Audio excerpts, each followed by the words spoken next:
Olá, o pessoal está discutindo bastante nos últimos dias uma situação envolvendo a Lojas Americanas, uma empresa bastante tempo de mercado e também administrada com a gestão de um grande fundo, né, pertencente a um grande fundo, o 3G Capital, um fundo dos donos também da Ambev e uma série de outras potências aí do mundo industrial. Lojas Americanas foi uma das primeiras aquisições ali,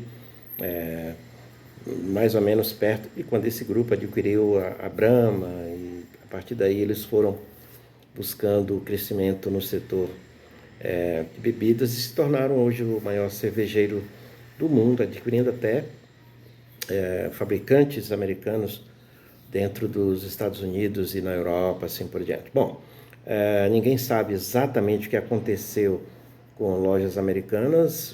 Houve uma manifestação por parte do ex-executivo afirmando uma série de inconsistências em lançamentos contábeis. Há uma série de especulações. Tem gente que fala de rombo, tem gente que fala de má fé, má índole e por aí vai. Na verdade, os executivos contratados por esse grupo, eles são remunerados, eles recebem muitos prêmios em função dos resultados das empresas, né, sob sua gestão. Então, existem aqueles que acabam fazendo uma série de, digamos assim, de maquiagem, né, de contábil, não necessariamente desviando o dinheiro da empresa, não é isso seria ainda mais grave, mas fazendo lançamentos inconsistentes ou de forma indevida. E, pelo que a gente está entendendo, o pessoal estava lançando ao longo dos últimos anos, provavelmente 10 anos, como foi citado aí por este ex-executivo. O pessoal pegava, a loja é varejista, ela pega mercadoria, compra dos seus fornecedores, que entregam aquela coisa, tem prazo, etc. Só que o pagamento ele é muito estendido, porque é um volume grande de aquisições, né? E a venda não acontece imediatamente. As lojas começam a fazer promoções, uma série de ofertas, tem que compor a logística para entrega.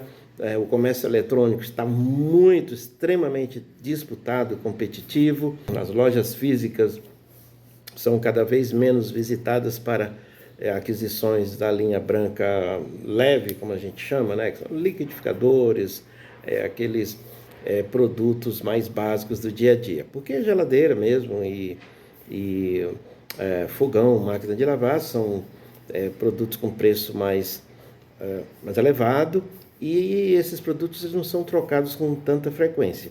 Uma outra característica do varejo é que, em regra geral, esses produtos são vendidos de uma forma financiada, né? Porque você tem geladeira de 2 mil, de 3 mil, de 5 mil, de 10 mil, como também máquina de lavar, lava e seca, não sei o que, esses valores são mais elevados e, em regra geral, as pessoas adquirem financiando, ou através de cartão de crédito, sem juros, aí já tem uma perda para o vendedor, né, a loja, para o varejista, ou então a pessoa assumiria os juros, que ficaria uma coisa bastante elevada, dependendo do prazo de pagamento, porque cartão de crédito, os juros são muito elevados. Muito bem. O que acontece? Para resolver esse problema esse descolamento do recebimento da mercadoria e do prazo de venda, o que acontece? Há uma extensão do prazo de pagamento do varejista em relação aos fornecedores, fabricantes, a indústria, né? Então, o que acontece? Muitas vezes, esse descasamento impõe que o varejista financie esse pagamento. Ele vai até o banco fazer uma espécie de financiamento e etc. Bom, enfim, o que acontece? A situação da Americanas, que durante alguns anos, e isso não foi pouco, os executivos lançavam esses empréstimos que faziam, ou esses financiamentos, para dar suporte aos pagamentos aos fornecedores. Eles colocavam numa conta, em vez de colocar como empréstimos ou financiamento, né? que isso impacta o balanço de uma forma bem diferente, eles colocavam como fornecedores. E quando ele classifica como fornecedores, a contrapartida no ativo entra como estoques. No caso de financiamento, já é uma outra história, e isso tem um impacto muito, muito sério no patrimônio líquido, na situação geral da empresa. E, naturalmente, que os executivos, além de quererem ganhar os seus milhões e milhões pelos resultados da empresa, eles também querem manter a empresa valorizada ali no mercado de capitais, uma vez que essas empresas, as ações destas empresas são negociadas na Bolsa de Valores, a B3. Bom, existe muita coisa para ser esclarecida ainda, o executivo foi ao mercado falar, deu entrevistas, etc.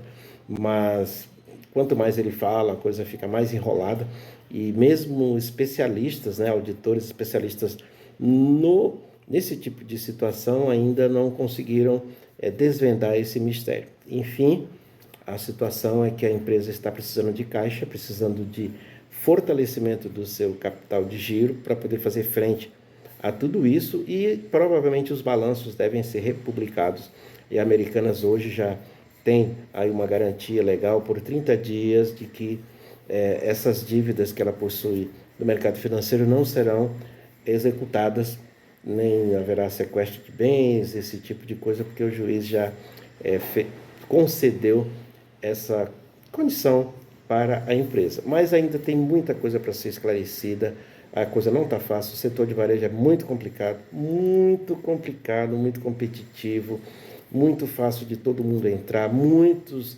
varejistas ao longo do ano fecharam as portas, como Mapping, Mesbla, Aronson, e vai por aí afora uma infinidade de lojas. E tem muita gente que não investe no setor de varejo, adquirindo ações, porque já sabe dessa situação. Tem aí até um grande investidor, um dos maiores investidores individuais da Bolsa de Valores, que ele entende que o setor de varejo ele não deve ser objeto de aquisição, uma vez que todos os varejistas estão fadados à falência.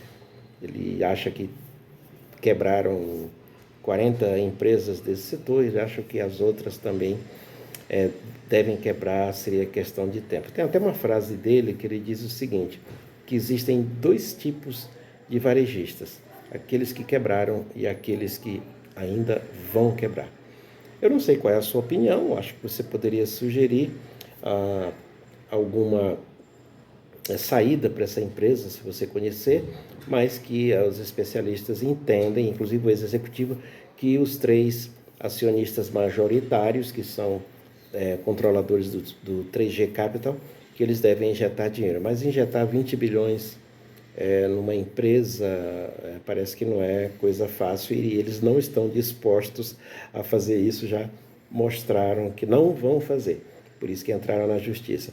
Eu acabei fazendo uma operação de swing trade no dia que as ações das Americanas caíram, foram lá no fundo. Eu falei, deixa eu brincar um pouquinho com isso aqui. Eu peguei ali um capital que eu tinha, né? Peguei ali menos de 1% do que eu tenho investido no mercado de ações.